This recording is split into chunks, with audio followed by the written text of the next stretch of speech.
So Leviticus is a really tricky book, but it picks up on some themes that have happened earlier, and you'd recognize one of them from Genesis 3. Now, in Genesis 3, that's when Adam and Eve are in the garden, and when they get punished and they exit, God gives them something as they leave. He gives them animal skins. And the way you get animal skins is if the animal's dead. That animal had to lose its life, its breath. And that's God's way of saying is, hey, Adam, Eve, humans, I've given you lifeblood. I've given you breath, but you've tainted it. You've made it your own. You've done what you want. You've forgotten about me. And, well, I want my breath back. I want my lifeblood back.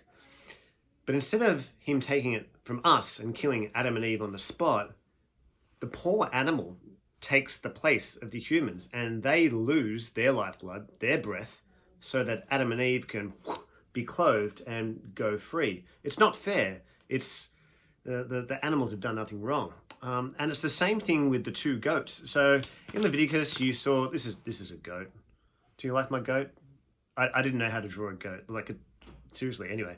But the first goat, it gets it's quite graphic. Its throat slit, blood pours everywhere, and you're like, that poor goat. Like, what did that goat ever do to deserve getting its life taken away? And the answer is nothing. It didn't do a thing. It's completely innocent. It's completely unfair. And that's the point. You're supposed to feel the injustice of it. But God goes, if we're like, oh, no, God, don't punish the goat, then God goes, okay, no worries. I'll take your lifeblood and your breath. And the Israelites are pretty quick to go, no, it's okay. The goat's okay. But it was deliberately supposed to be disgusting. If you've ever been to an abattoir or you've seen an animal lose its life, it chokes on its own blood, flows everywhere. I don't want to say too much to you on this video because it's disgusting. It's filthy. It's abhorrent. It's actually so gross. And that's how God views sin.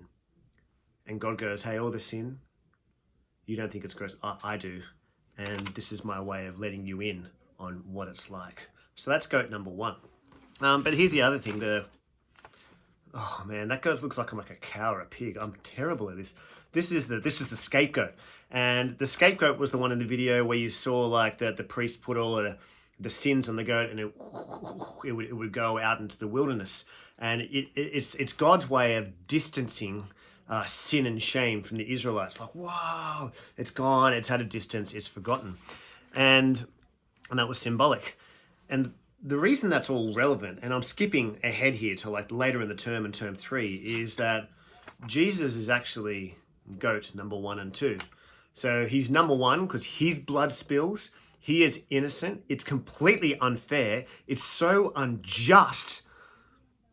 But for us to go free, sin has to be paid. There has to be a cost. It's like a debt. Like debt's just they're paid by somebody. It doesn't just get wiped away. Even when it gets wiped away, somebody pays that debt somewhere. It costs them. So Jesus is like goat number 1, where his blood is spilled, and the innocent are treated like the guilty, and the guilty, us, are treated like innocent.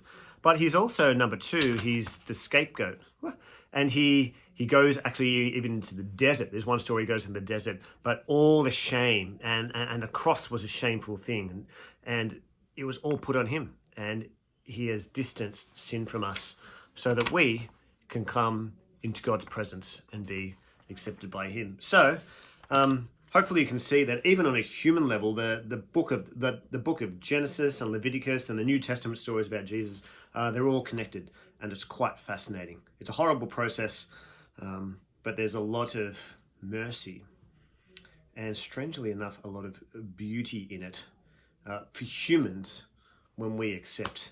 But there's a lot of horror too, and that's worth noting. And that's what Leviticus is about, the horrors that have to be endured so that we can come into God's presence.